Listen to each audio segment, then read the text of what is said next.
piece of me? Do I feel lucky? Well, do you, punk?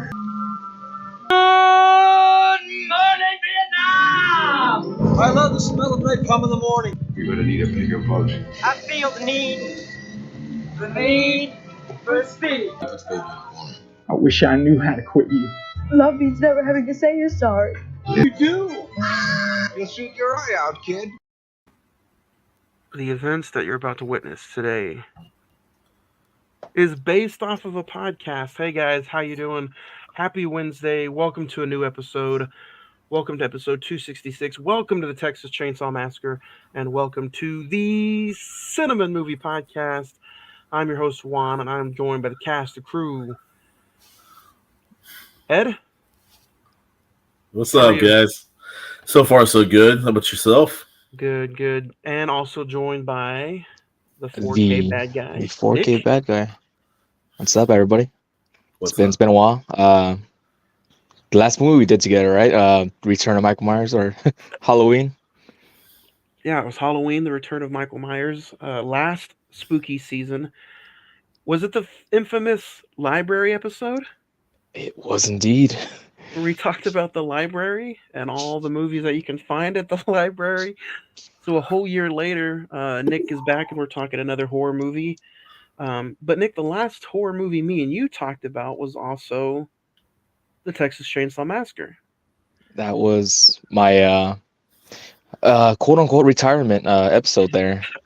I did sit down from Friday 14 podcast, which I was normally featured on. So it's the last good episode. And then, Ed, one of the first few movies that me and you talked about was the Texas Chainsaw Massacre, episode 4, 2018. Fast forward so many years later, now we're on episode 266, talking all about the 2003 version of the Texas Chainsaw Massacre. 262 episodes later, man. Yeah. Ain't that something? Thanks, everybody, for listening, wherever you're listening to this podcast at. If you're watching on Facebook Live or Emisawa Productions YouTube channel, again, thank you for joining us. Man, what a week it's been. What October's already here and gone almost. We're on our second week of October. Last week, if you guys did not get to listen to it, we talked all about Alfred Hitchcock's The Birds. You can go back and listen to it and click on any of those links that you see on the YouTube channel, facebook.com/the Cine-Men movie podcast. The Instagram is all one word, the Cine-Men movie podcast. X, formerly known as Twitter, you can catch us at Cinemen405. And then the email, easiest, fastest way to get a hold of us is cinemen921@gmail.com. That's cinemen921@gmail.com. You guys can go and check out all of our social media, go back and listen to last week's episode. It was a pretty fun episode. We got to go back and talk about the Birds and Big Mitch and all of the, incentives that brought Big Mitch together for the Birds. As well as some of the things that were going to happen that weekend. There was a formal arrangement made between two members. There was. As you can see, some of it is off until my razor died, and then I have to charge it, and I'll knock off the rest of this beard. I'll lose probably like 5 pounds.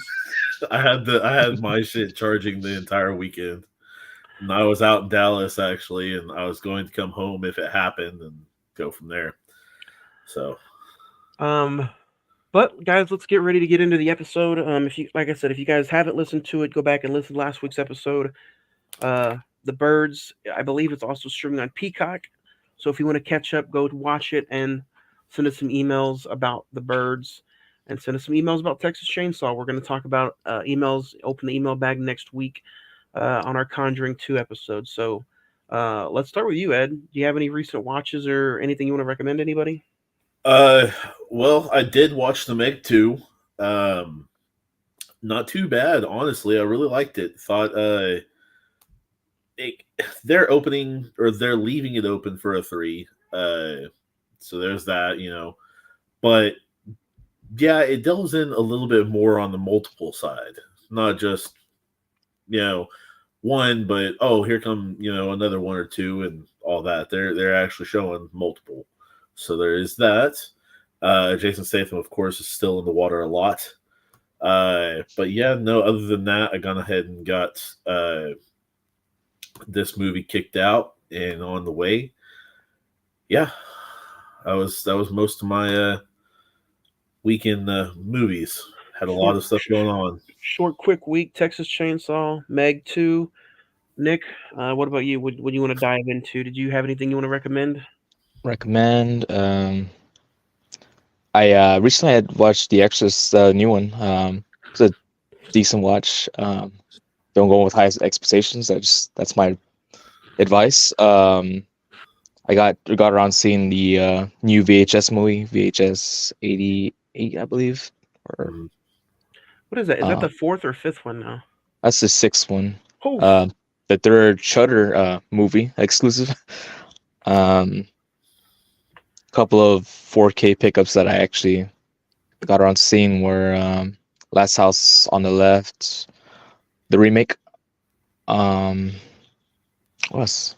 I had that It Follows nice box set, so I got around rewatching that as well. And the movie we're reviewing today, that's another movies that are like hush hush. Like I'm not gonna just guilty pleasures. Nick, I wanted to ask you, like, so many people are trashing the new Exorcist movie, and you said don't go into it with high expectations. Even though you probably went into it with not very high expectations, did you still like enjoy it, or like non-spoiler rating? Like, how many stars would you give it out of 10? Out of 10, I would sit somewhere on a 5.5 or 6. 5.5 or 6. Okay. Yeah. It's not bad, but not good, but it's all right. It's really tough, though, to follow a horror movie like the original Exorcist that was just so groundbreaking. Even, 30 some odd years later, 40 some odd years later, like, I don't know, man. It's just like, I can't wait to go see it, and I appreciate that it's still kept in that same universe, but I don't know. I just wanted to get your take on it. I'm kind of glad you gave that little rating. Now, are any of the sequels of the original Exorcist mentioned in this, or is this just like a straight sequel? Or I'm sure it's a straight sequel. Like it's like I'm sure the other ones don't even matter. It's just the first one and this new one. Yeah, they're playing that whole recall route again. It's done by David Gordon Green, which did Halloween. So, yeah, we're basing it off that. So I'll rapid fire through mine. I watched every single Texas Chainsaw Massacre in the franchise, except for the Netflix movie, because that sucks. Ooh. I checked out Winnie the Pooh, Blood and Honey, because it's available on Peacock. Invasion of the Body Snatchers, which is a fun first time watch, as well as Silent House, and then some other horror movies just to get through, like My Soul to Take, Frankenweenie, It Chapter 1, Casper. But if I had to recommend anything, honestly, go to HBO Max or Max and check out as many Texas Chainsaw movies as you can. I believe Psycho's on Peacock. So go check it out. I did have one more. The one No One Will Save You? Oh, the one on Hulu. Yes, the one I asked you guys to check out last week. My wife actually was like, "This movie's weird as shit. I want you to see it." And I'm just like, "Well, what makes it weird as shit?" And yeah, got the pleasure of watching that. I sat through it and I thought the first half was okay, but the last like 30 minutes was just like, what are you doing? Like I did not appreciate the last 30 minutes of it. It literally to me dropped the rating from like an 8 to where I wanted to give it to almost like a 5 or a 6. It layered itself too much. Yeah. Like it kept, like some of her scenes were good, but then it dropped the ball on the vision. You know what I mean? Like, why was that necessary to show us something that she felt bad about when it was already insinuated with, like the mom slapping her and other stuff like that? That it just was kind of like, you could have done so many different things like in that hole, but you just chose something kind of throwaway like that. So that I agree. I mean, honestly, like I'd say up until the point she first leaves the house and gets to the town, that was very, very good. You know, I'd have to say once the third element came into play, that was when it kind of started dropping downhill for me. Just because it was just like, okay, I get the extras, but this is getting to be a bit too many layers. You're trying too hard. Stop it. And then the Vision just like dropped it off for me. So it's like, okay.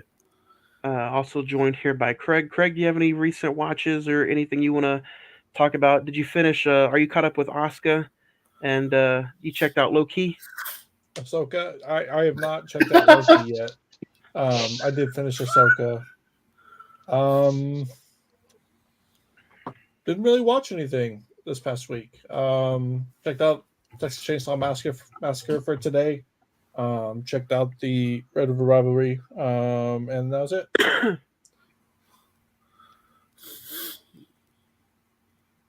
Yeah, that was it. Let's get into the top 5. We don't bring them around every single week now, but we decided to pop this one out. So let's talk our top 5 horror villains.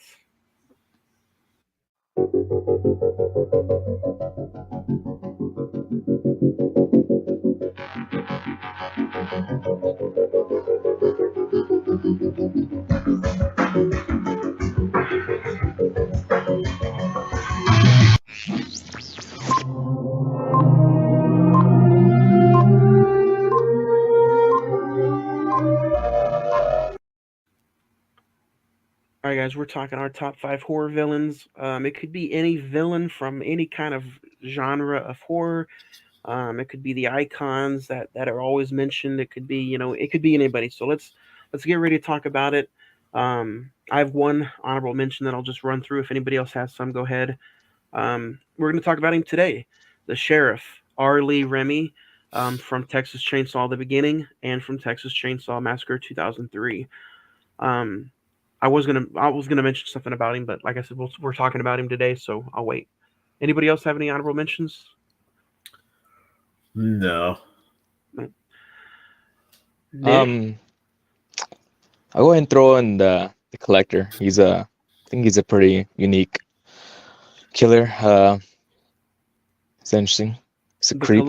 The Collector is someone who is like a crackhead who ends up becoming a smart psychopath.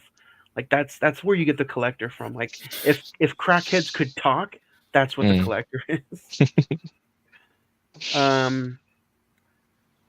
Ed, let's start with you. What's your number 5 horror villain? Number 5, I'm gonna go ahead and put Ghostface in this. And the only reason I'm putting him kind of lower is because it's played by multiple persons. I mean, honestly, it's kind of one of the most realistic ones that you can think of. It's kind of one of the scarier ones, to be honest, just because there is so much they can do with it. But on top of that, they usually keep it more on the realistic side. I mean, honestly, like just some jackass kids usually, portraying it, or, vengeful brothers, exes, family members, anything. So Edward. Yeah.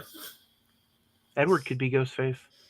You never know. I mean, honestly, like that's one that truly could become in the real world. Luckily, no one has done something stupid like that yet. Number 5 for me is going to be Kevin Windlecrum from Split, played by James McVoy.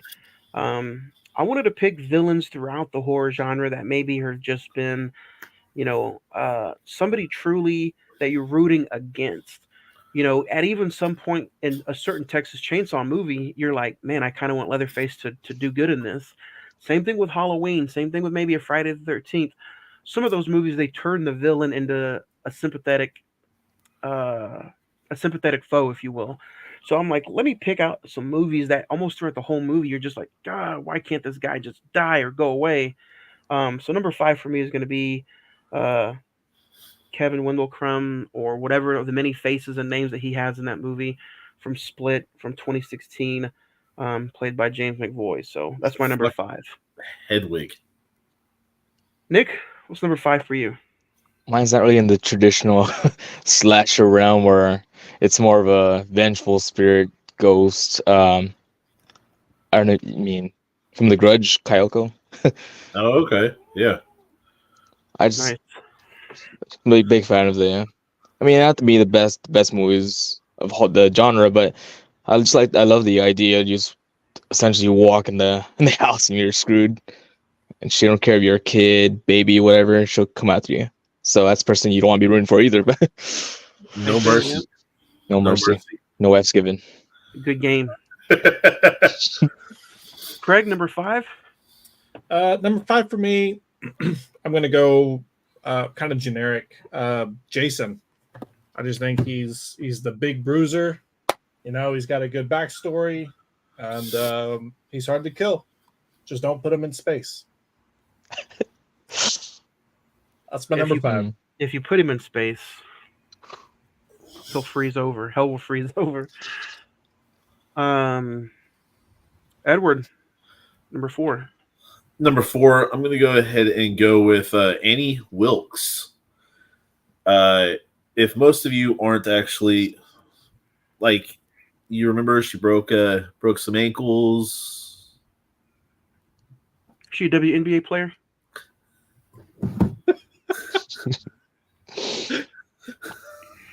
You're trying to pull me into a joke, and I'm not going to do it. Misery. Oh, Misery. Okay, there we go. Misery.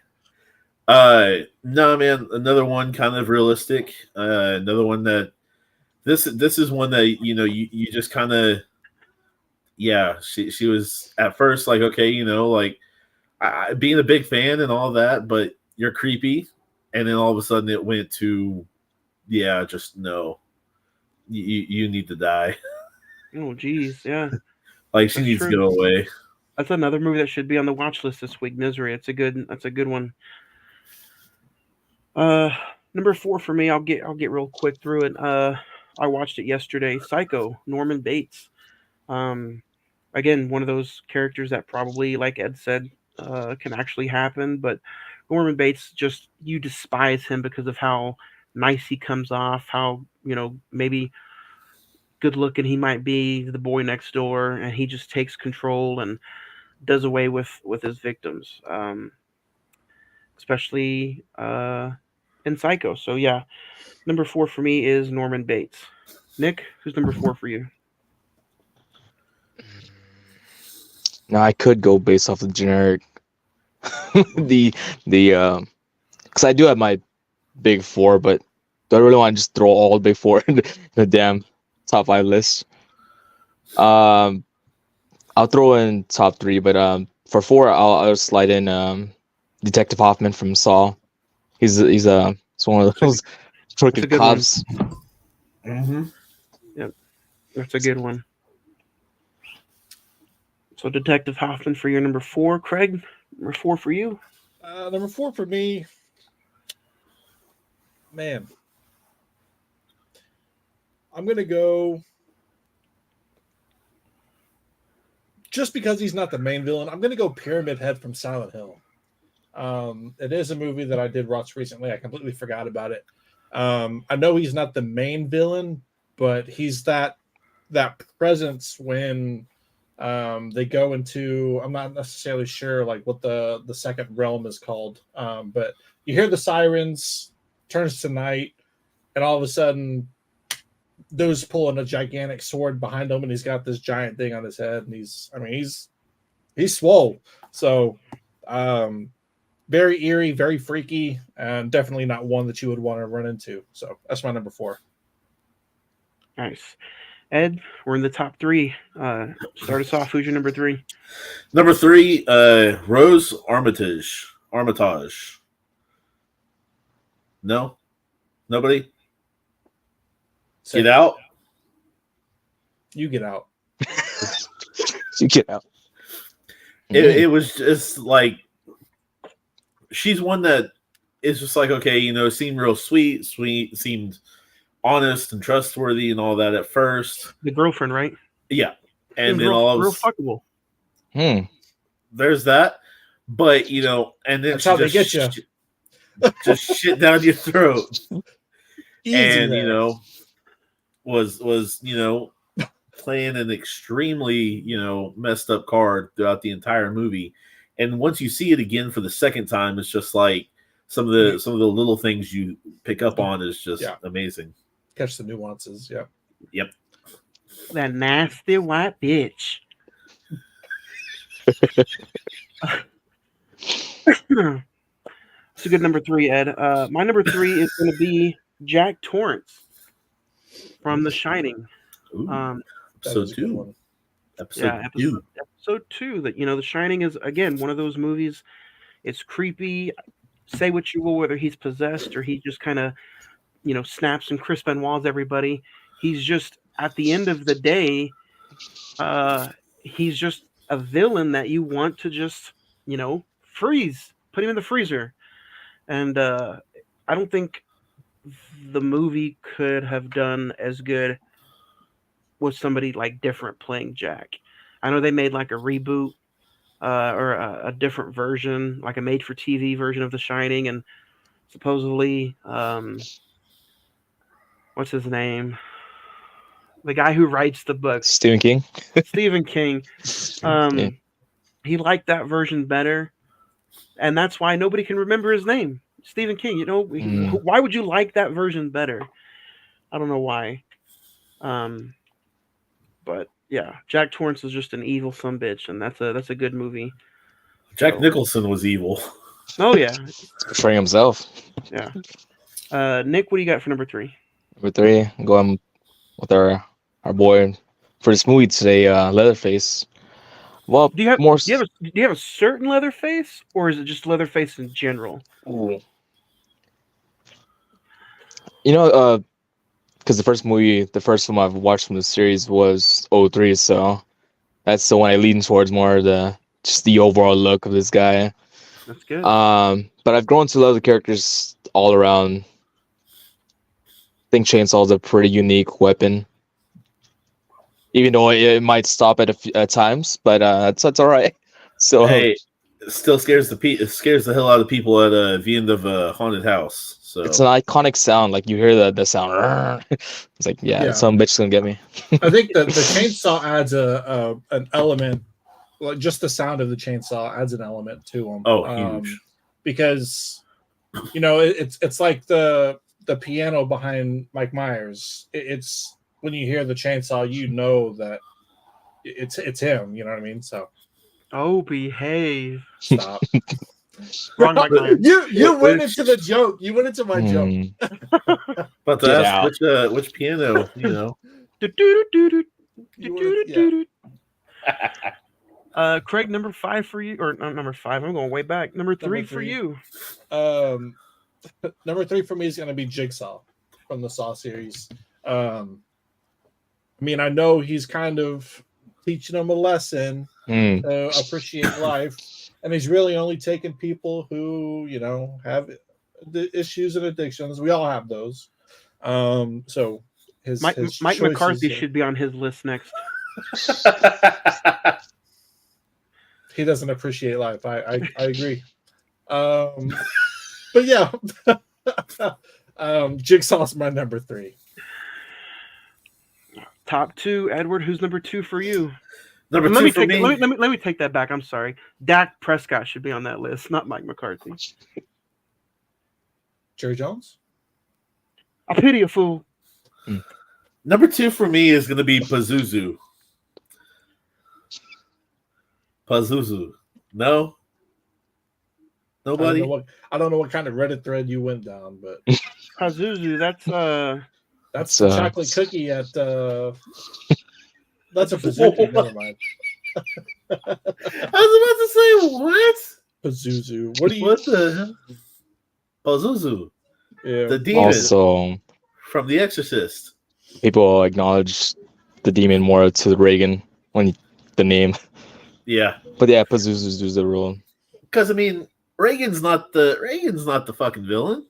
No, Pazuzu just a is- sweet innocent girl. she's just an unfortunate little girl that got this bullshit put on her. So there are flashes of Pazuzu throughout the movie, which supposedly a lot of people didn't catch. I don't see how they didn't, but whatever. Well, hold on. It depends on which version you watch, because if there's a certain version, like certain versions you don't see the demon. If you watch the theatrical version, I believe the demon is not in there. But if you watch the uncut director's version, the demon's in there. Fair enough. But there's all kinds of good stuff like that. Pazuzu, was that demon Italian?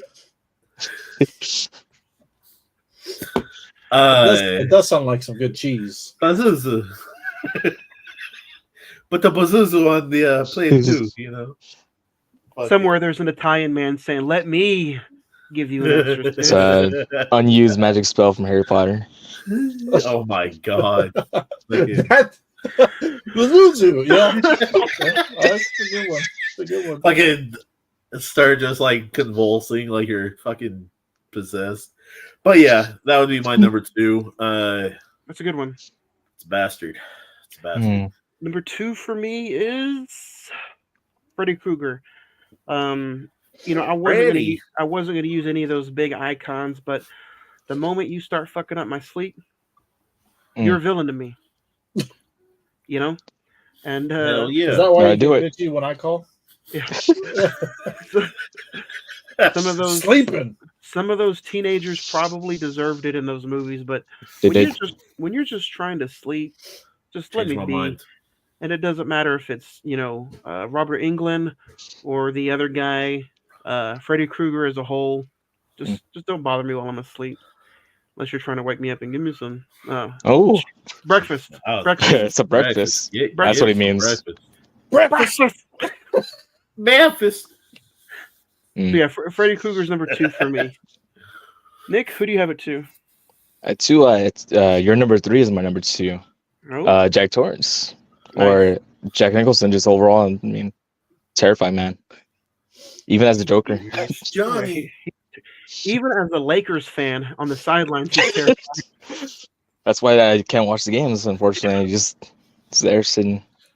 What's the bigger villain, him or the Lakers? Like, they're both very horrifying. Everybody from California sucks. No, I'm just messing with you. You heard it here, folks. And there goes 10% of our listeners. For real. Please download me. I'm sorry. Craig, finish us out. What's number 2 for you? Number 2 for me is going to be Patrick Bateman, American Psycho. Oh, nice. Good one. Anybody who can get his tick going from somebody having better business cards than him. Oh yeah. You're crazy, man. Or when he's flexing, when he's like, doing it. In the yeah. But conceited, narcissistic bastard. Nothing. There's not many scenes that like make you just feel like a different way than whenever he's describing the music, putting on the trench coat. Dude, Hugh Lewis in the news is the shit. Yeah, and so I mean, he's a good villain though. He's really terrifying, really crazy, and Christian Bale. For a second there, I thought you were gonna say Patrick Wilson. I was like, what? The person? Patrick Wilson. That's a Conjuring movies. Is that? Who? So strangely enough, I mean, Conjuring movies. Christian Bale, another person in the Batman series. Nicholson. See how this just turns into a Batman episode? Coincidence? I think not. It all lines up. All right, Ed, finish us off. What's your number 1? Mi numero uno.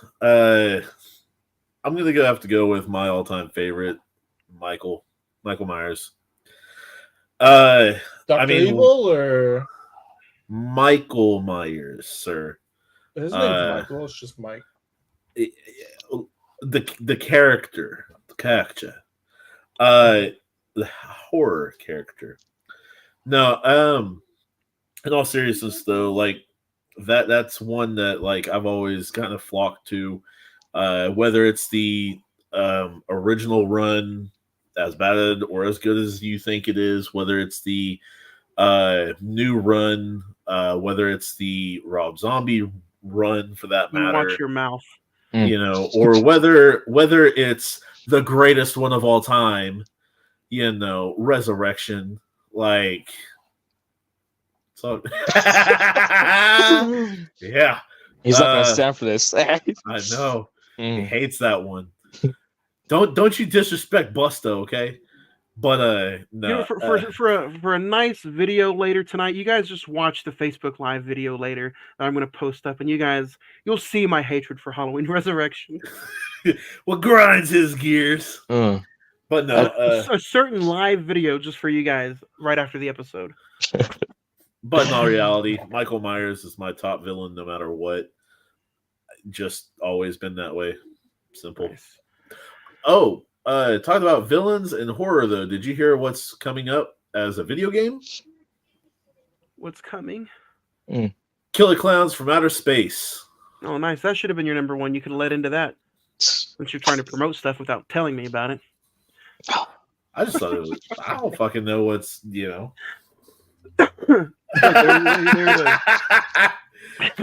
I don't have product placement. I'm just mentioning. I thought it was cool since you're the one who introduced me to them. No, I did see that. I think that's going to be a fun episode, or not a fun episode, but a fun. There we go. Resurrection sucks. Kidna. Hey, there you go. I agree. Resurrection does suck. Yeah, originally I never saw the demon. Fair enough. What's up, Outlaw Gaming? Number one for me. Let's get this top five over with. Number one for me is going to be Hannibal Lecter. Yeah, exactly. Never have I ever not wanted to eat while watching a movie, and he does it. He does it for you. So yeah, not wanting to eat during a movie. Yeah, he's gross. He's but also if you watch Silence of the Lambs, and I'm not talking about any other movie, just that movie in particular, like. There's also something inside you that makes you want him to do good because he's helping Clarice solve the case. But I still think he's like one of the biggest horror villains that I feel he doesn't get enough credit due. Probably because he doesn't have 13 fucking moves. Underrated. Yeah. Not enough Chianti and fava beans. There you go. Nick, number one for you? Oh. I think it's so my answer, so not gonna answer. No way. It's been okay. I'll rephrase it. Michael Audrey Myers. There you go. Oh shit! Bringing in number two. Okay. Number one. So we got two Michaels and Hannibal Lecter. Craig, finish us all off. Mine is just Mike Myers. Dr. Evil. Yeah. It's Mike Myers as well. Scuddy don't. The sounds, the score, the breathing, everything about it. The twistedness of the origin. It's all there to solidify a creepy villain. So, if you guys want to play along and talk your top 5 horror villains, email us. Cine-Men Movie Podcast on the Facebook, on the Instagram, on the Twitter is Cine-Men405, and then the email is cinemen921@gmail.com. But guys, let's get into what we're talking about today. Today we are talking the 2003 version of the Texas Chainsaw Massacre with a release date of October 17th, 2003. So we're just a few days away from its 20th anniversary. Starring Jessica Biel, Jonathan Tucker, Andrew Braninsky, Erica Learson, Mike Vogel, Eric Balfour, R. Lee Remy, directed by Marcus Nispel, and produced by Jerry Bruckheimer. This is when Jerry Bruckheimer was touching any and everybody.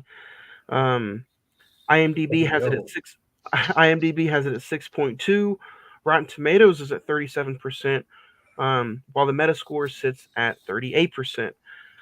The budget was $9.5 million, and it grossed a little over $107 million at the box office.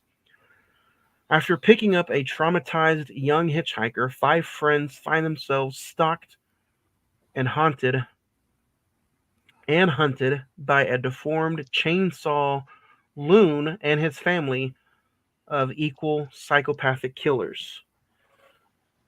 The events of that day were real for those 5 teenagers. Guys, let's dig into it.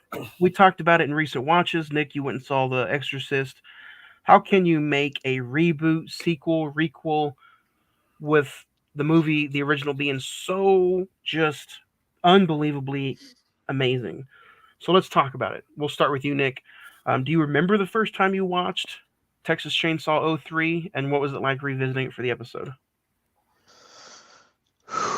03. I was young. I was a kid, but I don't think I actually saw it until like maybe a couple of years after, I think. But see, that's kind of a thing though. I didn't see the original, so I didn't really.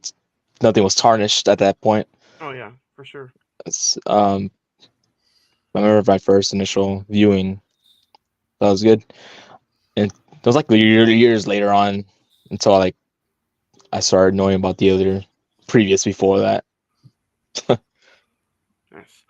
Ed, we'll start next up. Do you remember the first time you watched it, and in a few short words, what was it like for the episode? Yeah, it had to be 04, 05, somewhere in that year, not too long after this. I mean, honestly, thought Jessica Biel was hot, so I was just like, I'll check it out, sure. As did we all. Why do you think there were so many viewerships for Seventh Heaven? Hey, chill, bro. we weren't watching it for the live lessons. To be fair, I don't know about you. To be fair, at the time, age was relevant for us, so. But yeah, I mean, honestly, there was a few things that I'd kind of overlooked or forgotten. So yeah, in this recent watch through. Nice. Craig, same? You remember the first time, and or what was it like revisiting it for the episode? Yeah, I remember the first time. It was yesterday. Nice. So first yeah, time yesterday is my first time. I remember. I think I had seen like a clip or the start of it, but I never finished the whole movie. Never sat down to really like watch the movie. So yeah, yesterday was my first time. Seen this numerous times. For the first time I seen it, a movie store owner let a 13-year-old come in and rent this on DVD. God bless you, One Stop Video. Yeah. And anything to get that business. Anything. And you know what? It was creepy then. I was just like you, Nick. This was the first one that I had watched before the original. So rewatching the entire franchise this past week, along with this one, I will just say, while watching this one, I have appreciation. So appreciation for this one. Mm-hmm. So let's dig into it. You know, the opening original movie, they pick up the hitchhiker, which was a family member. Before we get started, has anybody else seen the original? So I don't have to reference so many. Craig? No? I think this is my first one of any of them. Okay. So, they pick up a hitchhiker in the original who ends up being a family member. But in this one, they just pick up a hitchhiker who ends up being a survivor. Or so we think, or so we thought. We can kind of guesstimate on that when we get closer. But 5 teens driving through Texas to get to a Leonard Skinner concert. Also, bunch of marijuana inside the van. But they pick up the hitchhiker. She blows her brains out because she's got a gun hidden up her. Jameis Winston would say. Her crab legs. Her crab legs. The pearl inside of her clam. Whoa. She was concealing a weapon. But let's speaking of that, what do you guys think of the opening scene? With, it's very touchy. It's also very like gruesome. She does away with herself because they're actually going back to where she was leaving. I put the blame on her. If she would have sat there and been like, "Yo, I'm not going back. This is what's over there," I'd be like, for real. I Like, agree. just explain. Let's Like- turn around and go to another town. Yup. Get them. But no, she's like, "I'm not going back. I'm not going back." Nah. I was like, all gonna die. You're all gonna die. They're all dead. Like, that shows you the traumatic experience that she had been through. right. To not even want to talk about it, to not even want to probably think about it anymore.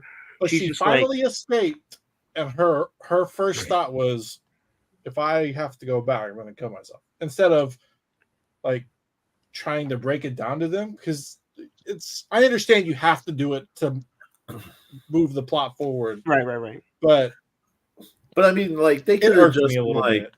okay, you know what? We'll just go through. We're not stopping. We're not doing nothing. Kind of thing. Yeah, it's like, I mean, And then Arlie Emery could have just pulled him over. yeah, if they right, if say he pulls them over and she recognizes that's the cop, and then she's like, I'm not doing this. Yeah, that would make more sense as far as like a final choice.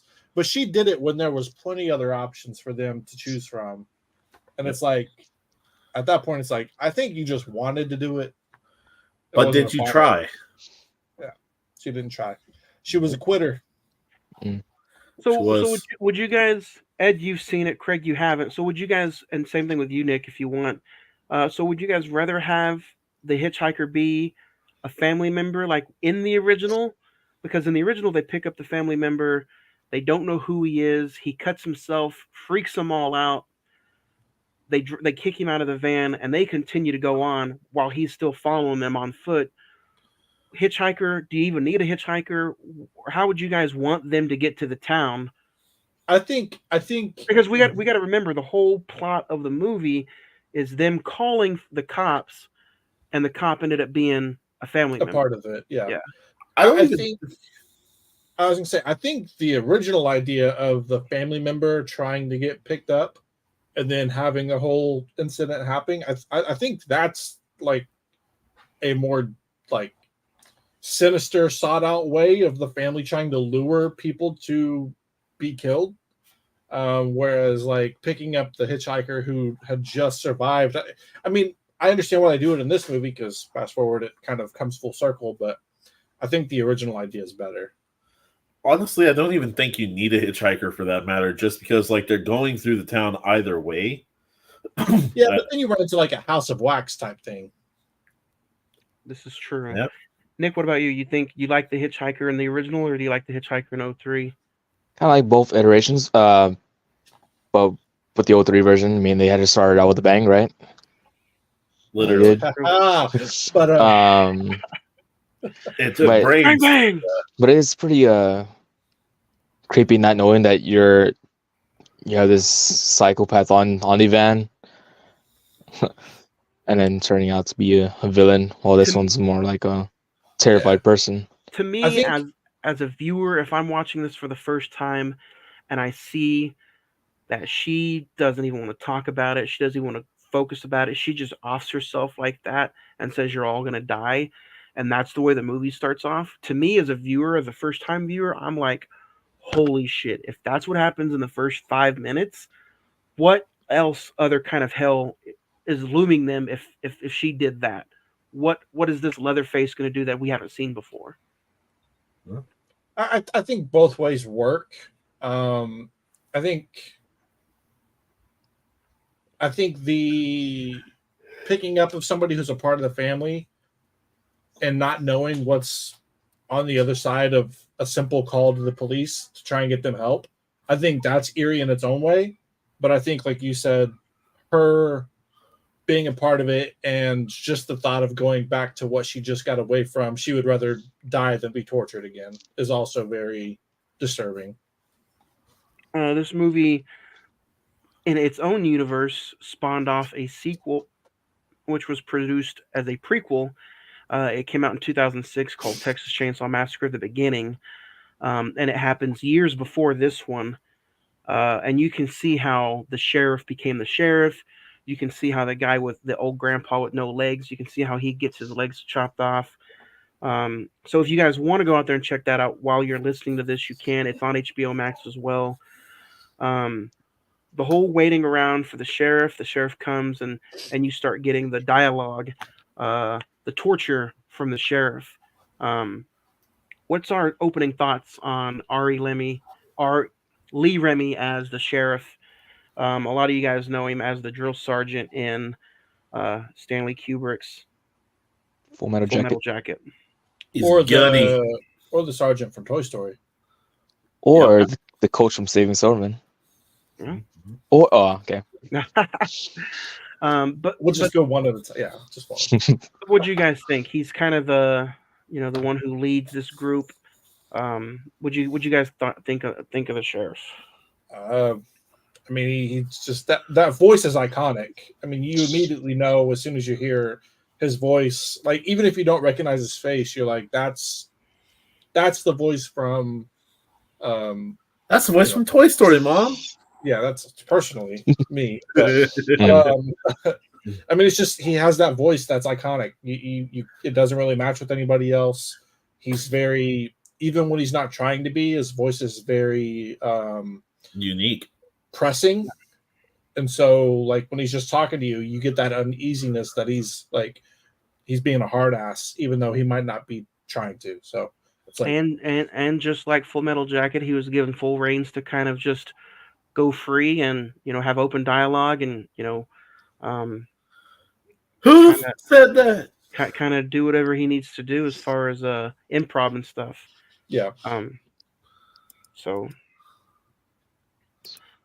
getting to the house, the house kind of looks a little different from the original, much bigger. I gotta say, kind of right off the bat, the one negative that I did not like was the Jedediah storyline in this one. I don't think I see why and how the kids are brought into this, but I was not a fan of Jedediah or that storyline. What do you guys think of Jedediah? Bro, he's how they got out, man. He risked his life. Nick,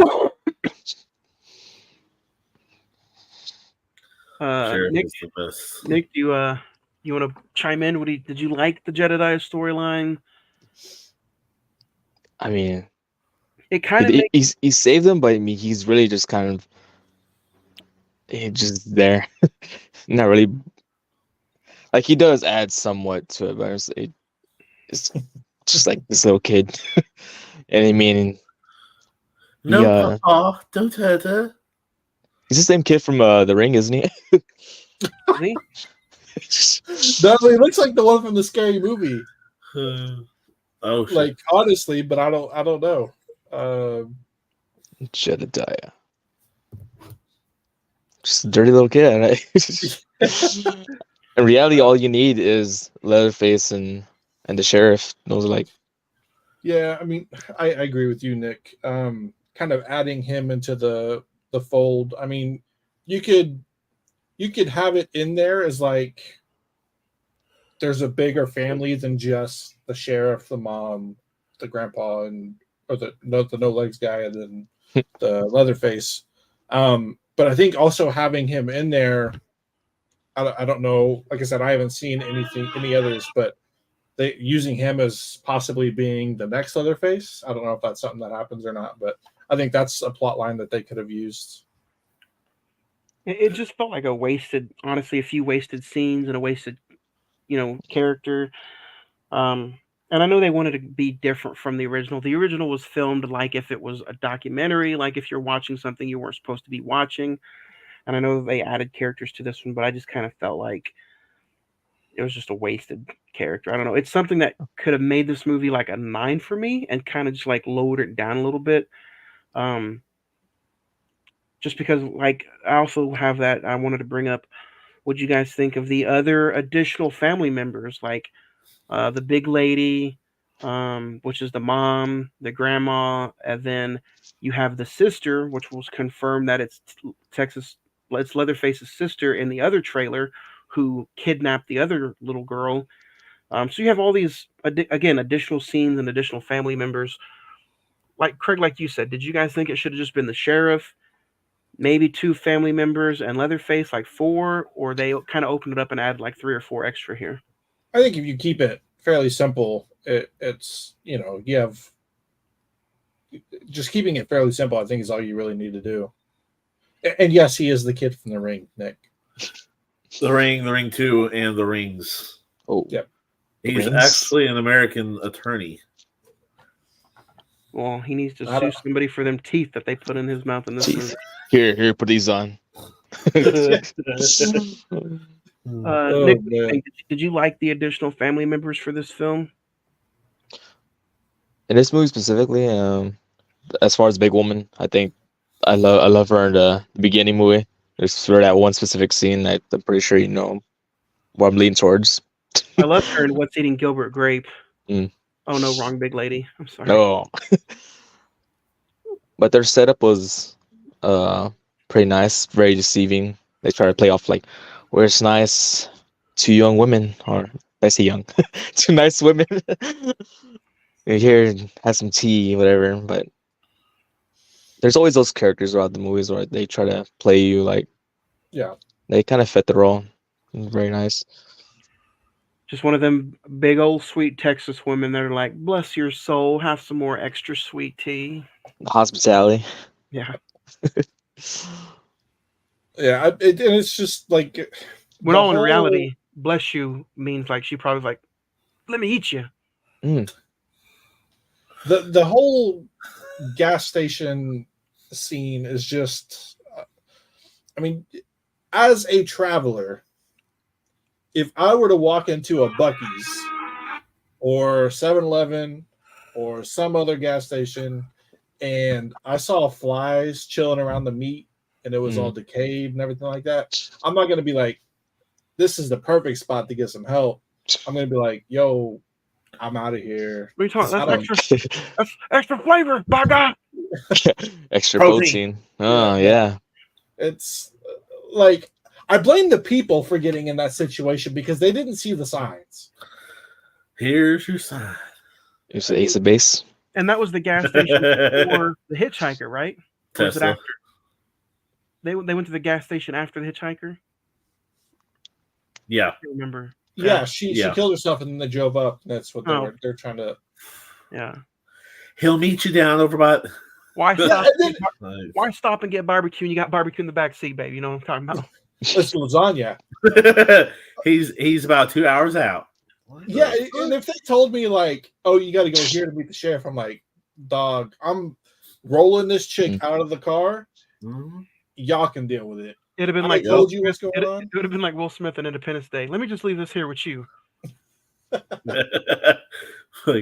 and like I said, I blame the kids for getting into the situation because they didn't see the signs.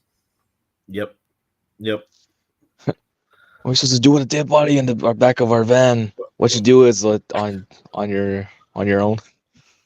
Yeah, she tells him like, do with it what you want, and I was like, all right, I'm rolling him out. You killed her now. It's your problem. Yep. But what is that? I'm on the Zeppelin. Was it Darwin's law or whatever? Survival of the fittest, and like natural law taking place, baby. That's all it is. So, I mean, getting through, you get the first look at Leatherface. The first character to die is Belfour, the actor who plays Kemper. Kemper's the first one to go.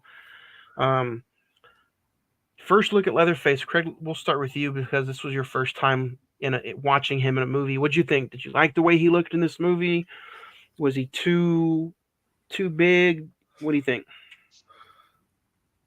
I mean, like I played Dead by Daylight.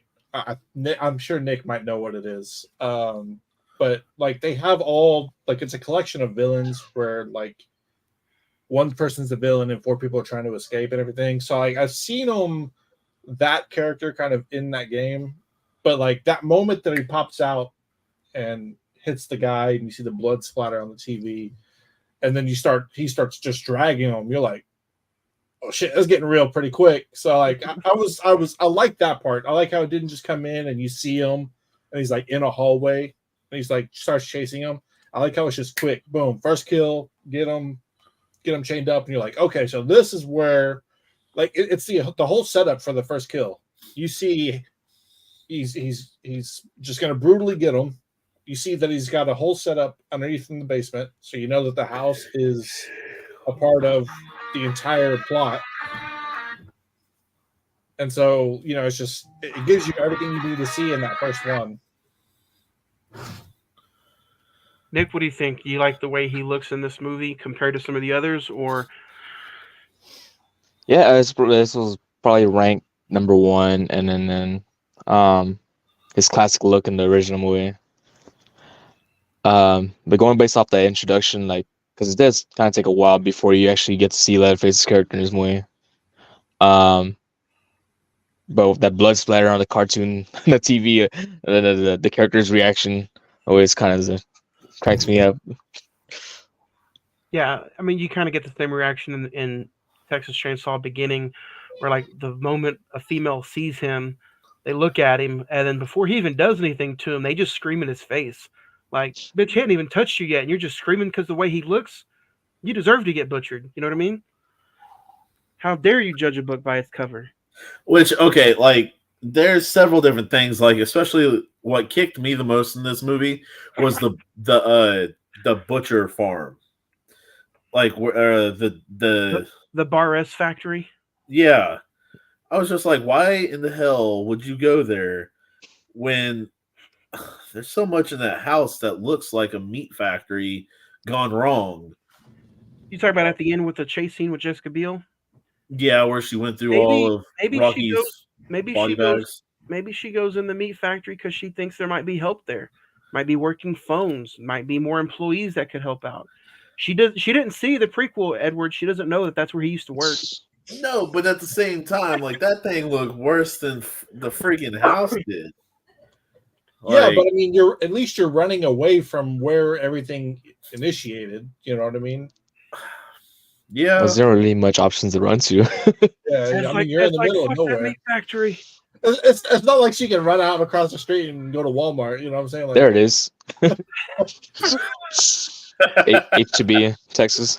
Which I said Bar S factory was just a little fun. Bar S got some damn good bologna. It's the only bologna I buy. You know, wink, wink. Bar S, hit up the podcast.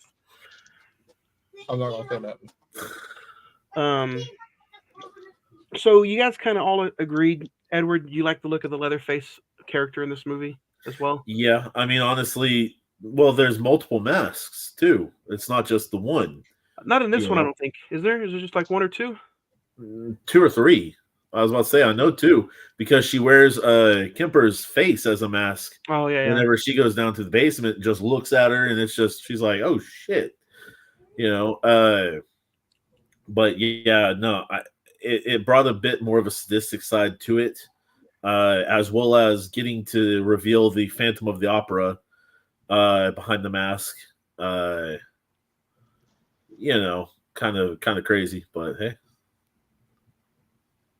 And you know how we talked about Batman earlier? Andrew Bronowski, who plays Leatherface in this movie, plays Chip in Batman Returns, who is Christopher Walken's son. Christopher Walken. If you want to see what he looks like, nice, crisp, clean cut, he plays Chip in Batman Returns. Who is this? The guy who plays Leatherface. The Phantom of the Opera. Nobody understood you, Edward. The Phantom of the Opera. There we go. Mm.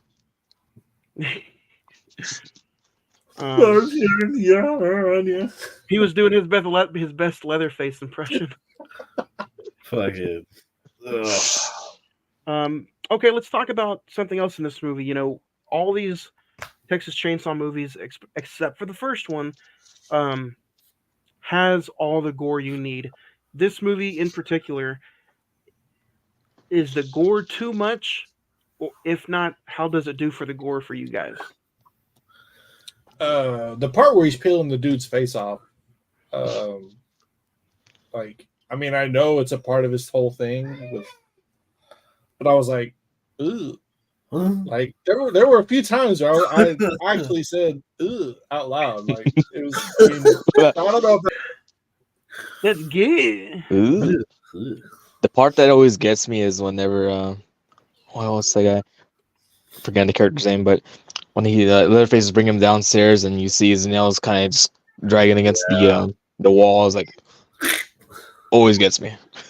No, what got me was when she was trying to help him off the hook, but kept on like dropping. And I'm just like on the piano. He's like, leave me alone, shit. See, I like that. We're all different. We all have different scenes that get us. The scene that got me, honestly, is the one where the sheriff puts the gun in Morgan's mouth, and he like gags and has like spit come out of his mouth, and he gags on the gun. Like, I bet you'd like that. I didn't like it at all. I don't like to see people gag and have stuff like that come out of their mouth. So that's the scene that kind of got me. I can do the gore. I can do skin peeling. I can do pulling, guns out of people's crotches, but I can't do somebody gagging on a gun. When it comes to gagging, that's it for me. Yeah. I see. Before, some of these scary movies used to be opposite. Gagging used to be fun. But now because of some of these movies, I'm like, man, I can't do the gagging anymore. Gagging used to be fun. Can we stop saying gagging? And put that on some merch. Bring back gagging. Make gagging great again. make it fun again. Oh gosh. I mean, that was a very uncomfortable scene though, where he's like, show me exactly how she did it. And you got to look at it from the girl's point of view on the outside. They're outside the van watching. They're not seeing the sheriff be cruel and manipulative and dangerous. They still think he's there to help. So they're like, dude, what are you doing? Morgan, put the gun down. But then they eventually being a little bitch in there. He's not he's not there to gagging out. Yeah. He didn't pull the gun out of his crotch. Yeah. But the gun was there initially. He's probably like, ugh. But wasn't so when they show him the gun at the gas station, was this completely out of line for me, or did I get this correct? Does the sheriff smell the gun? He does. And he's like, that's exactly where it's been. Is that what he says? Yeah. That's kind of wild. Like, no different than when he's pulling the body out of the car and he's like, "Oh, she's a little wet. What'd you fellas do to her?" Well, or the old legless man, which is all improv, by the way, from R.E.LIVE Remy. Or the old legless man, in the bathroom when he's trying to get help up from Jessica Biel, and he's just straight up in there grabbing her ass. Hey, watch that be probably not in the script, and he just did that. Caught it on camera, 4K. Not yet. But I'm glad you guys again pointed stuff like that out, because it's small things like that, mentioning of the gun, the way the smells, the way they feel, all this just being really, really eerie and creepy, and just part of the Texas Chainsaw lore of like, hey, it's this family that is just creepy and out there. It's not just Leatherface. If anything, I'm not saying Leatherface is the victim, but if anything, he's the person who was brought up in all this craziness, and he's just acting the way he was brought up, maybe. Hey, no, that's messed up, because Jedediah is in the same family, and he still is a good person. But he may have some fucked up ass teeth. We don't know what they forced Leatherface to do up to that point. Yeah. Probably a whole lot of gagging, because shit. Most definitely. Obviously, there's a bunch of stuff that's been butchered. So, if you do that at an early enough age and you continue to do it. Oh, so you're saying with Jeffrey Dahmer? Well, maybe he's just wired to think like it's okay to do this stuff if you do it. Like, I can do it to these animals. Maybe he was forced to do it to a couple people, and then he just grows up and he's thinking like this is just normal. It's a small town. He's probably never been out of that house in his life. And let's look at it this way. Like, remember, Jedediah was in a few scenes later, he was kept outside from the family because he had been doing things wrong. He's not following their rules. So, Yeah. can I come in yet, Granny? No, you bitch, stay outside. So like he's already in the doghouse because he's not listening to anybody. So maybe he's trying to, do the right thing and not chop up humans or people or animals. And this story is all loosely based off of Ed Gein. So if you guys have or own the movie, there's a good little 30-minute Ed Gein documentary on there. You guys can also YouTube a bunch of Ed Gein stuff and, making furniture out of human skin, making all kinds of different things out of human skin. So that's where all this stuff is loosely based off of. And I think in even some of the older movies, they're all cannibalisms. They chop up the victims, use them for, in some of the movies they use them as in chili. When times are tough, you can't afford meat, you can't afford animals. You got to do what you got to do. Hell yeah! And they won. And they won it. They won the Texas Chili Cook-Off numerous times. And you guys can actually go visit Ed Gein's gravesite. It's unmarked. It's unmarked, but it's in between his brother and his sister and his mom in Plainsfield, Wisconsin. Pay your respects. Go pay your respects. Buried in Wisconsin? Yeah, he's buried in Plainfield, Wisconsin. Population of Wisconsin. That's where all the murders and stuff happened. So it's not in Texas? Hell no. It's loosely based on Wisconsin and Cheeseheads. And then the story is just loosely based off of, something that happened in Texas. Probably. Apparently what he had was so much worse than what actually was shown in like this movie, the original, like all kinds of crap. Apparently it was much worse. And he only died in 1984. Isn't it wild how like I don't want to say certain names for controversy at the department for legal things, but I mean, we had that running back that possibly killed somebody. Now he's making millions of dollars in the NFL. No, not that one. Oh. He's out of the NFL already. But I mean, like all these serial murderers were like in between the 50s and 80s. You know what I mean? Because there was lack of technology and everything. It's like, could you imagine if we had another one going around now? Like how wild that would be? Oh, I'm sure there are active like serial killers now that we just haven't heard about. Yeah, usually they're just not on the news, or they're just not reported. Or it's coincidental that they happen to be in a certain area and they just haven't found it. Yeah.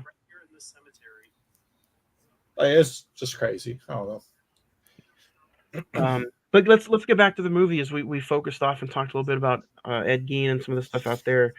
What do you guys think about the last 10 minutes where it is a chase between Leatherface and Jessica Biel's character? Nick, we'll start with you. What did you think of the chase into the meat market? It's great stuff. What's even funny, like leading up to the against that factory, Leatherface trips over the barbed wire fence. I just like the scenery and all that. It's pretty cool. That scene was 10 minutes or so, like for like a good chunk of time. I love how she kind of just uses her surroundings as well, either some like the cow meat and the lockers. The locker scene was pretty cool.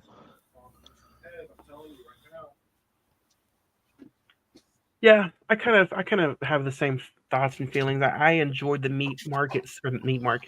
I enjoyed the meat factory scene. I feel like it went on just a little too long. But other than that, I thought it was a pretty fun scene. What about you guys, Craig or Ed? The meat market scene, it wasn't bad, but yeah, I mean, they could have cut a few things off this movie that didn't really need to be there.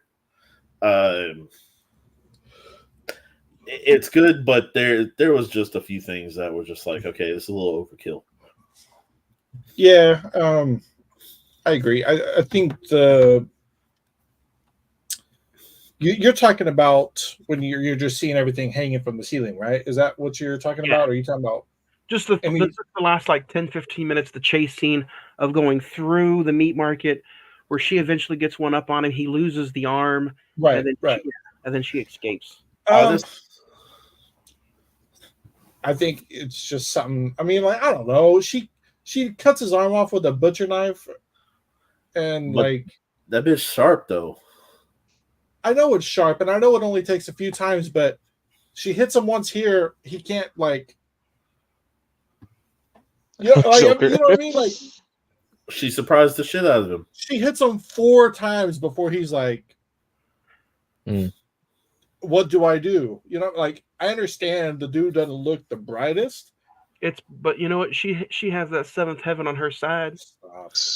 It's because he didn't do the chainsaw shake. Oh no, holding it above his head and the thing. Yeah, he didn't do that. So they're like, "Yep, this guy needs to go." He has to work on his cardio. Yeah, he does, man. At one point, I'm sitting here watching this, and I'm like, when a icon or when a horror legend loses a limb, they always come back with it on their wrist or something. I know what you did last summer, Candyman. I was thinking, like, surely Army of Darkness. Surely they didn't have an idea to where he loses the arm and then he puts the chainsaw in his arm and he becomes the Texas Arm Saw Massacre. That's his boomstick. Bone saw is ready. Bone saw. Touch for 3 minutes.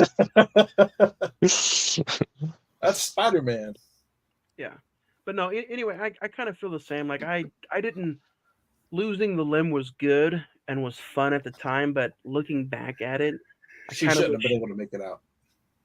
Well, I don't mind her getting out, but I didn't want him to lose the limb or lose the arm, especially that time, 1973, Atari was just now getting ready to come out. Like, he would not have been able to enjoy video games. A lot of life, man. Yeah. Like bastards. I was dominant hand. What a bitch. And then he had to shake the thing off, poor guy. Yeah. Cutting his arm kind of ruined any idea of going the sequel route. That's why they had to do a prequel route, but yeah, which I enjoyed. Like I said, if you guys haven't seen the prequel and you enjoyed this movie, I would highly recommend going back and watching the prequel. So he loses the arm. Then you kind of get into the whole night. This movie was a little too dark for me. And I'm not talking about like gore. I'm just talking about the lighting. So if you're watching it with lights on around you, it is a little hard to watch. So I would recommend that, lights being turned off and watching it that way. But like, in the original, the ending was happening in the morning. You could see a lot of stuff. It was good. This one was a little hard to see. She gets in the 18-wheeler and, almost the same like Craig said at the beginning of the episode, full circle. She gets in the 18-wheeler and she's like, no, we can't go back. And she almost causes that thing to flip, What'd you guys think of the ending? Teasing the 18-wheeler like they did in the original. And then she finds a car. She drives off. She kills the sheriff. I don't mind that she killed the sheriff. I just don't like how she cussed at him while she was killing him. Like, if you're going to kill me, kill me. Just don't cuss at me while you're doing it. Have some fucking respect. Asshole. What'd you guys think of the ending where she drives off, kills the sheriff, and then she's got the baby next to her? I mean, cheesy. What's she going to raise? Hills Have Eyes to be a good person? Oh, my God. That's essentially what it is. I mean, don't get me wrong. I feel like Hills Have Eyes got a lot of... Did you see Jedediah's teeth? But the baby wasn't related to them. It was taken from some family. Correct. Like, because there's that scene where she tells Leatherface's sister. But like, that's not yours.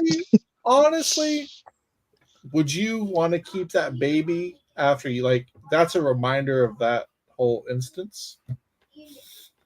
I don't maybe and there's an alternate ending that we can talk about and I'll bring up. So we don't know technically if she kept the baby because at least in the alternate ending, she's Jessica Biel's a lot older now and she's talking to like a therapist and she's like, what happened to the baby? She put the baby up for adoption. So at least if you watch the alternate ending, it shows that she did not keep the baby. She tried to put the baby up for adoption, and she ends up, I guess, the trauma and the events were so serious, and she couldn't handle it. She ended up being thrown in the psych ward. So that's an alternate ending for the movie. It just didn't show it. And she's like, she's telling the person who's interviewing her, like, you guys got the wrong guy. The body that was found was not Leatherface because he had 2 arms. And then the camera goes back and you see a very, very big, obese person with 1 arm walking out into the sunset. And yeah, very, very large person with 1 arm. Was it Mama? No, it was Leatherface because he had 1 arm. Do we ever see his real face? Yes. It's very dark, like what I was saying in the movie, too dark. That's what I was saying. Like I couldn't remember if we were. Dude, it looks like Phantom of the Menace or Phantom of the Opera. It looks like Red Skull. A little bit. Yeah, he didn't really have a nose. Yeah. Michael Jackson. You said Phantom Menace. That's. I mean, he wasn't. So Ed thinks the ending is kind of cheesy. Nick, what about you? What do you think about the ending? Yeah, taking the baby is like I get that she disappeared to get hardwired the other car because in that whole scene, like she's trying to get that credit. They try to throw you off by thinking like she's why would she be still in the big truck 18-wheeler? But and also like how did she get the baby? What the family is still in that the meat marketplace? Whenever she's leaving the trailer or whatever, the baby goes missing right after that because they show a shot and they're like, "Where's the baby? I don't know," kind of thing. And it was like a quick scene. Yeah. But I feel like Sheriff should have went out like a better way of me just getting run over. It's a sad moment, especially when it's like the second best character of the whole film.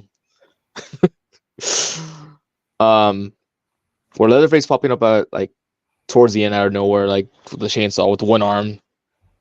That's pretty cool shot. Yeah, it just shows that how like he's got 1 arm, just a flesh wound, but he's still trying. Anybody know what I'm talking about? Monty Python? Oh, that's no. funny. All right, never mind. And then you have tried. The also infamous ending where the narrator, who is narrated by is it John LaQuette? He's narrated every single Texas Chainsaw Massacre movie that they've ever asked him to. So he's narrating the ending, and you hear him say, "This is the only known photo of Thomas Hewitt." Pretty cool ending. Makes you think that something like that really did happen, and those events were true. Overall, I think we could all agree that it was a fun, at least not unwanted ending, but at least it was a good. If this was the only Texas Chainsaw movie you ever see, it was a good send off for at least Leatherface. Right. Yeah. Does anybody have a favorite kill? Mine's gonna be Kemper.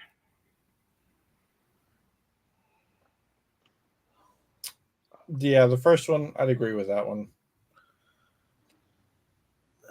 Well, he gets like a 2-parter because he's the initial takedown to the basement, and then she like pulls him out of the tub, and he gets it again. So I agree with you. I'll take him as well. Nick? Let's see.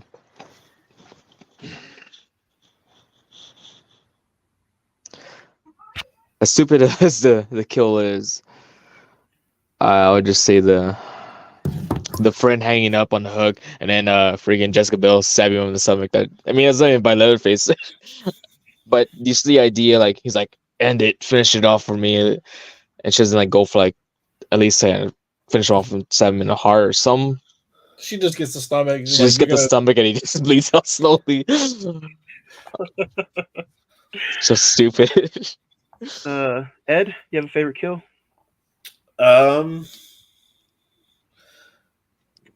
Not really. I mean, honestly, Kemper's was good. That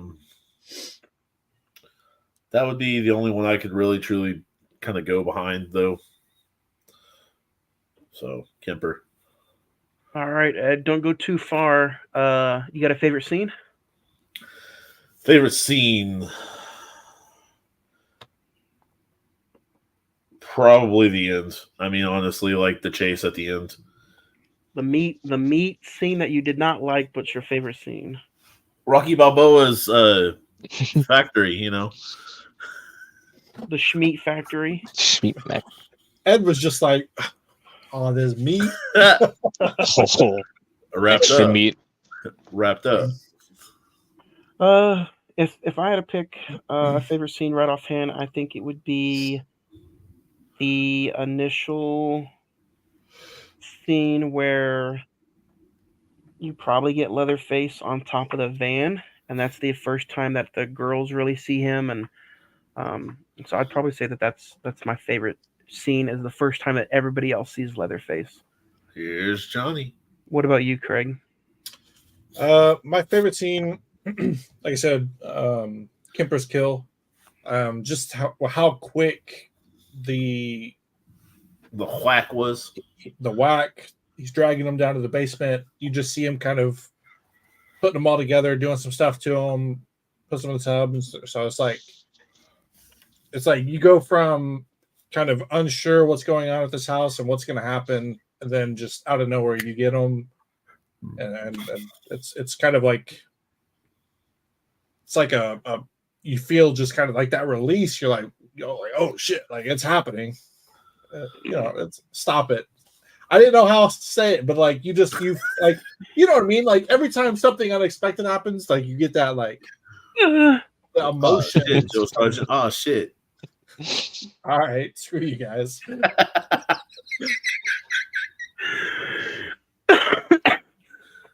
what about you? Do you have a favorite scene? It has to be, I mean, the similar scene you just mentioned, one, when they see him, but it's because it's Kemper's face on Leatherface, and just seeing that, it's pretty. But I do also I like the scene when he's going against the Andy, I believe his name is the dude from Grind. Oh yeah, the one that gets hung, Andy. Yeah, the guy gets hung whenever Leatherface trying to attack him with the chainsaw, and he's like kind of fighting back with the 4-way. That was a good scene. He's fighting a 4-way after he gets hung. All right, guys, let's talk star rating. 1 out of 10. Texas Chainsaw 2003. 1 being absolutely the worst. From 1 could probably be your Texas Chainsaw Netflix movie. 10 probably being the OG. So, Nick, you're our guest. Let's start off with you. What's your star rating? 1 out of 10. Oh, you threw at me. There's some things, questionable things in this way. I'm sitting either at honestly 8.5, 9. It's more like the biased opinion though. Nice. Hey, tell her how you feel. Oh yeah. Watching this franchise in a matter of just 7 days, I thought it was going to be kind of rough. 7 days. But it wasn't as bad as I thought it was going to be. So watching this movie involved in that whole franchise sit through was kind of fun. It's a breath of fresh air. It's honestly a really good reboot when you want to compare it to the original. Taking out the whole Jedediah storyline, though, I'm going to have to drop this just a little bit. I'm going to give it a 7. for the simple fact of the Jedediah Hills Have Eyes storyline. I know you wanted to go a little different and add your own family and add a few more extra family members, but I mean it's Leatherface. I feel like it doesn't need it. Was this written by Vin Diesel? No. Family. Gore, the Gore story, characters essentially away from the extra family members. I still enjoyed it. I think it's one of the better horror reboot movies out there, even 20 years later. So 7 stars for me. Craig, what about you? Yeah, I mean, I'm kind of the horror genre as a whole is like kind of getting to me. Like I don't like seeing people get killed, man. So it's like it's rough. I was like poking through, like, what's happening? So I mean, I had a few issues with it. The girl at the beginning, she she could have told them what was going on and they could have been prepared or something, but she just off herself. Like, I don't know. I just feel like there could have been a few more things that could have changed, but overall, like, it's a horror film and it had horror vibes. I wish the lighting could have been a little bit better in some spots, just so you could. I know I just complained about seeing it, but like so you could see a little bit more in detail, because it was kind of like everything was like blurred but also dark, so it was like kind of hard to differentiate. So what's the difference between people and Chitauri? And why do you not mind seeing Chitauri die? What's Chitauri? Chitauri. Or Kitari? Kitari? I don't know. What are you talking about? The aliens in the Avengers. Ed's stroking out. What's the difference? I'll tell you what the difference is. They're not people. I'm sorry. I'm giving you shit. That's all, bud. That's like saying, why would you rather eat vegetables instead of rocks? Like, it's not. There's not. They're different. But one's dead and one's alive. Exactly. Rocks are dead. So are the Chitauri, because they're not real. So I'll give it a 6.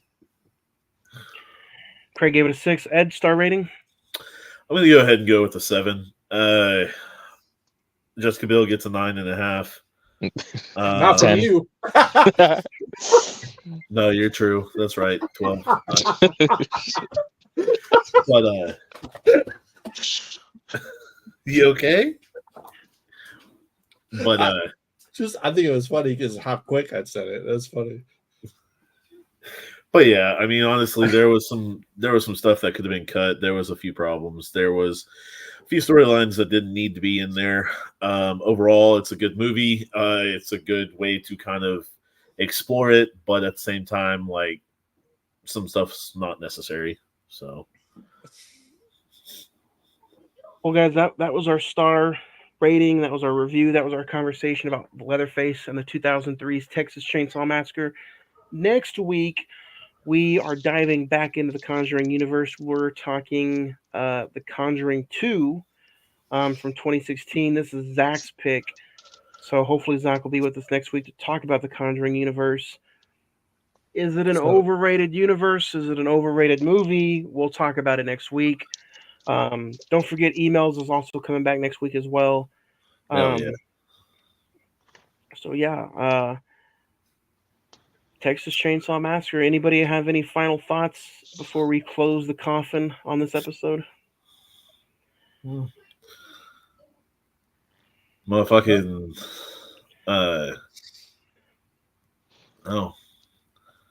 Matthew McConaughey wasn't in this. Texas Chainsaw Massacre, but he is in Next Generation. So if you've seen Texas Chainsaw Next Generation, he's in that movie. Hey, he is. Hey, didn't I say? Oh my God! Here we go. Texas Longhorn Massacre. It wasn't a Longhorn Massacre. Dude, I bet on the Texans, dog. Like, you want to see the money receipt? Because I bet on OU. Nah, man, you hurt me. You hurt me. You heard me. It was, you know what, going back at it, it's the first time I've mentioned the game all week. It was a fun game. It really And was. after the first two Texas drives, Quinn Ewers and that Texas team absolutely dominated where they needed to dominate. They didn't close it out on defense like they should have. But I am certain that Oklahoma might have won the battle, but they will not win the war. December, Big 12 championship game. Hopefully both teams can make it back. Something tells me, though, that these Big 12 referees may not want both teams to be in this game. I don't know. It's Probably just not. the way the officiating happened in the game. There was a lot of calls for OU that went a certain way. There were some calls on Texas that went a certain way. The Big 12 officiating in this game, to me, was just not fun on both sides of the ball. Both You know teams. what it is? I think the Big 12 is just incapable of having an efficient conference. So I'm excited. I really truly do believe that there's going to be another rematch. I think it's going to happen in December at Cowboy Stadium. Yeah, it's tough to beat a good team twice. That's all I'm going to say. we can all agree that the Big 12 is in shambles after these two teams leave, though. Oh yeah, especially how they're playing right now, bro. You're looking at the rest of the conference, and it's like, well, your next best team is Kansas, bro. Kansas. And I know a lot of people were upset that Texas only dropped to 9. I think 9 is good. I know a lot of OU fans wanted to be higher and wanted Texas to drop a little bit more, but I don't think it's going to happen. I think they're going to just slowly start climbing again because they lost on a neutral field and only by 3 points. So, dude, I thought Texas was going to be to 7, and I thought OU was going to be to like 8 or you know what's going to 7, 8 happen, right? reverse. You know what's going to happen is if what's up? both teams do finish the rest of the way undefeated, and it's OU versus Texas in the Big 12 championship, that means that obviously Michigan and Ohio State play the last week or so of the season, so one of them are going to drop below.